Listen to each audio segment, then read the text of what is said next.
गरीब कचरेवाली का अमीर बॉयफ्रेंड। यह कहानी है गरीब कचरेवाली प्रियंका की, जिसका जीवन फुटपाथ पर पड़े कूड़े कचरे के इर्द गिर्द ही नाचती थी, जहां सारे शहर भर का कचरा फेंका जाता है। उसी कूड़े कचरे के पीछे प्रियंका एक छोटी सी झोपड़ी में अपनी बीमार मां के साथ रहती है। रोज की तरह शाम ढलते ही वह गरीब कचरेवाली कचरे की बोरी लिए हुए घर लौट आती है। अरे प्रियंका, आ गई तो बेटी, आज आने में बड़ी देर लगा दी। अरे माँ, मुझ कचरे वाली के लिए हर दिन की ही बात है। देर सवेरे सही कम से कम कुछ प्लास्टिक बिन बटोर कर ही लौटती हूँ, वरना कभी कभी तो दिन भर गली गली भटकने पर भी कुछ नहीं मिलता। ऐसे में दाल रोटी भी खाने को नहीं मिल पाता है। बिटिया, तू तो अपनी इस बीमार माँ की बुरी हालत से तो वाकिफ है। जीवन भर कूड़े की बोरी ढोते ढोते कंधे झुक गए और आज मैं कुबड़ की रोग से जूझ रही हूँ। मैं नहीं चाहती कि जिस हालात में मैं हूँ वो हालात तेरी भी हो जाए।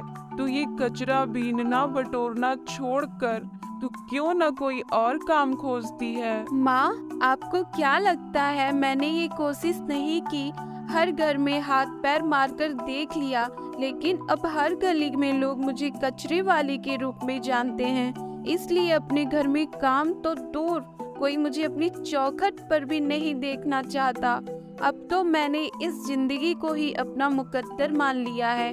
मुझे पता है माँ, अब मुझे इस कूड़े कचरे में ही पूरा जीवन बिताना है। प्रियंका की बातों में तो सच्चाई थी। इतना कहते कहते वह रो पड़ती है। इसी तरह समय बीतता जाता है। एक दिन सुबह में प्रियंका कचरे की बोरी लिए रिहायशी इलाकों की ओर चल जाती है। तभी उसकी नज़र वहीं बने एक घर के सामने पड़े लोहे व प्लास्टिक के कबाड़ को देखकर चमक उठती है। अरे वाह, उस घर के सामने कितना लोहा प्लास्टिक है। इससे पहले उसे कोई और ले जाए, मैं उसे बोरी में भर लूंगी और उसे बेचकर आज दाल रोटी की जगह सब्जी रोटी का जुगाड़ हो जाएगा। प्रियंका तुरंत उस कचरे को अपनी बोरी में भरने लगती है। तभी घर की मालकिन शोभा उस पर चिल्ला पड़ती है। राम राम राम, अरे ओ कचरे वाली, तेरी हिम्मत कैसे हुई अपने इस कूड़े वाली बोरी के साथ मेरे घर की चौखट पर कदम रखने की? जानती है तो करोड़ों रुपए का है ये घर और तूने अपने गंदे कदम के निशान बना दिए यहाँ। चल भाग यहाँ से। माफ कर दीजिए मैम साहब, मैं अभी आपकी सीढ़ियाँ साफ कर देती हूँ। इतना शोर सुनकर अभिषेक बाहर आता है। अभिषेक बहुत ही नेक दिल वाला शख्स था। उसके दिल में हर गरीब के लिए दया भावना थी। अरे क्या हुआ माँ, क्यों गुस्सा हो रही हो उस बेचारी पर? देखो आपकी डांट फटकार सुनकर वह कैसे सहमी खड़ी है। अरे बेटा, तू नहीं जानता कि कूड़े कचरे वाले ना बहुत ढीठ होते हैं। कहीं कूड़ा कचरा देखते ही उस पर टूट पड़ते हैं। शोभा की इतनी रूखी बोली को सुनकर प्रियंका रोने लगती है। वह रोते हुए बोलती है, मेम साहब, अगर हम कूड़े कचरे वाले ना हो तो आपकी सोसाइटी की साफ सड़कों को कबाड़ बनने में देर नहीं लगेगी, समझी? गरीब कचरे वाली का ये जवाब सुनकर शोभा चुप हो जाती है। वहीं उसकी ये बातें अभिषेक के मन में घर कर जाती है।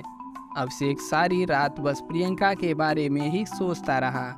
अगले दिन प्रियंका सभी के घर से कचरा लेने के बाद आखिर में शोभा के घर जाती है और बुलाती है। मेम साहब, कचरा दे दो।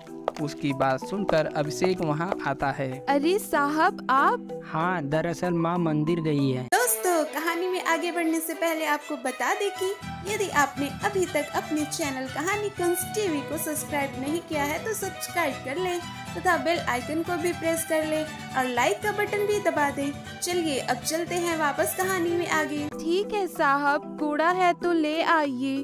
ठीक है, तुम रुको, मैं अभी लेकर आता हूँ। अभिषेक तुरंत कूड़े से भरा डस्टबिन बोरे में डाल देता है और कचरे वाली को एक पर्ची दे देता है। ये क्या है साहब? खुद ही पढ़ लो। माफ करना साहब, पर जिसे अक्षरों की ही पहचान ना हो वो शब्दों को कैसे पढ़े? ओह, माफ करना, मेरा इरादा तुम्हें ठेस पहुंचाने का नहीं था। वैसे माँ कि कल की बेरुखी के लिए मैं माफ़ी मांगता हूँ। वो माँ बस थोड़ी जुबान की कड़वी है। अरे साहब, ये कोई अनोखी बात थोड़ी है। मुझ गरीब कचरे वाली को तो हर दिन इसी जिल्लत से होकर गुजरना पड़ता है। इसका मतलब तुमने मुझे माफ किया, तो क्या तुम मुझे अपना बॉयफ्रेंड बनाओगी? ये बॉयफ्रेंड क्या होता है? बॉयफ्रेंड का मतलब लड़का दोस्त। अभिषेक की बात सुनकर उस गरीब कचरे वाली को कुछ समझ नहीं आता है। वह यह बात सुनकर थोड़ा डर और थोड़ा उदास हो जाती है। फिर साहब जी, पूरा जमाना मुझ कचरे वाली से कटा कटा रहता है। कोई मुझे देखकर नाक सिकोड़ता है तो कोई रास्ता बदल लेता है, और आप मुझसे दोस्ती करना चाहते हैं, मगर क्यों? क्योंकि दिन भर कूड़े कचड़े में सने रहने के बाद भी तुम अपना मन मैला नहीं करती हो। तुम्हारी यही खूबी मुझे भा गई है। अभिषेक की मुंह से अपनी बड़ाई सुनकर कचरे वाली मन ही मन में खुश होती है और वहां से चली जाती है। इसी तरह हर गुजरते दिन के साथ अभिषेक का उस कचरे वाली के साथ दोस्ती अब प्यार का रूप लेने लगती है। वह हर दिन शाम में ढेरों बातें करते हैं। अब प्रियंका को भी अभिषेक का साथ भाने लगा था। अच्छा साहब जी, मेरी झोपड़ी आ गई तो मैं चलूं? हाँ हाँ, मगर अब तुम मुझे साहब जी नहीं बल्कि अभिषेक कहकर बुलाया करो। अभिषेक को खुद पर हक देता देखकर गरीब कचरी वाली का मुंह शर्म से झुक जाता है, और उसी रात अभिषेक अपनी हाथ में लिए अंगूठी को देखकर कहता है, प्रियंका, मैं कल वैलेंटाइन डे का दिन तुम्हारे लिए इतना खास बना दूंगा कि तुम अपनी जिंदगी के सारे गम भुला दोगी। अगले दिन अभिषेक तैयार होकर अपने बाल झाड़ते हुए हल्की मुस्कान के साथ अंगूठी को अपने जेब में रखकर अपनी कार में सवार होकर रास्ते से गुलदस्ता खरीदकर कूड़े कचरे के बीच बने प्रियंका की झोपड़ी के पास आता है, जहां प्रियंका कूड़े के ढेर से प्लास्टिक व लोहा का कबाड़ बीनने में लगी थी। तभी अभिषेक वहां पहुंचता है। उसे देखकर प्रियंका बोली, अभिषेक, तुम यहाँ क्यों चले आए? देखो ये कचरे की गंध, चलो अब यहाँ से। नहीं प्रियंका, मैं कहीं नहीं जाऊंगा। तुम तो सालों से इस बदबू के बीच में रह रही हो, तो मैं क्यों नहीं। इसके बाद अभिषेक प्रियंका को फूलों का गुलदस्ता देते हुए कहता है, प्रियंका, मैं तुमसे बहुत प्यार करता हूँ। क्या तुम मुझसे शादी करोगी? यह सुनकर प्रियंका के खुशी का कोई ठिकाना नहीं था। फिर वह अभिषेक के गले लगते हुए कहती है, हाँ अभिषेक, मैं इस गंदगी से बाहर निकलना चाहती हूँ, तुम्हारे साथ जीना चाहती हूँ। फिर उसी शाम अभिषेक अपनी माँ से यही बात कहता है। अरे, दिमाग तो नहीं फिर गया है ना तेरा अभिषेक? कहाँ तो इतने बड़े घर का बेटा, कहाँ ये कचरे वाली। इससे शादी करने के बारे में भूल जा, समझा?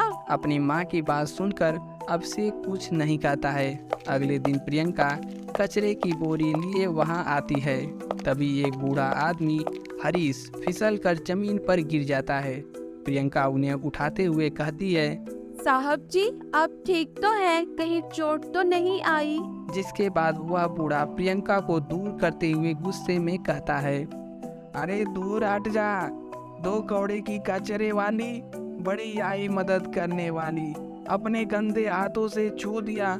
मुझे अब घर जाकर फिर से नहाना पड़ेगा। चल दफा हो जाए यहाँ से।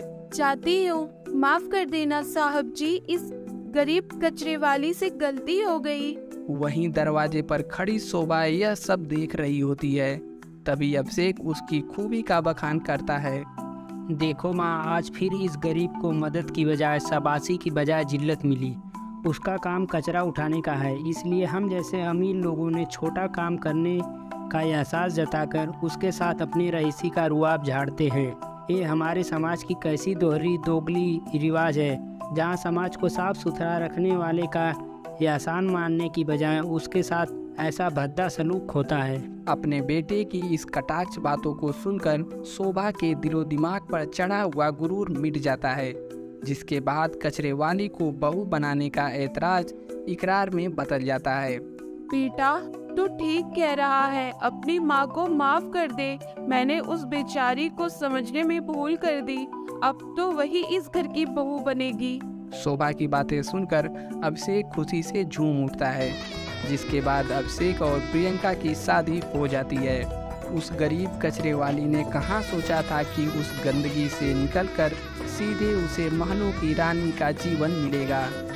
दोस्तों वीडियो अच्छा लगा हो तो लाइक करें, नीचे सब्सक्राइब का बटन है उसको दबाकर घंटे के निशान को भी दबा दें।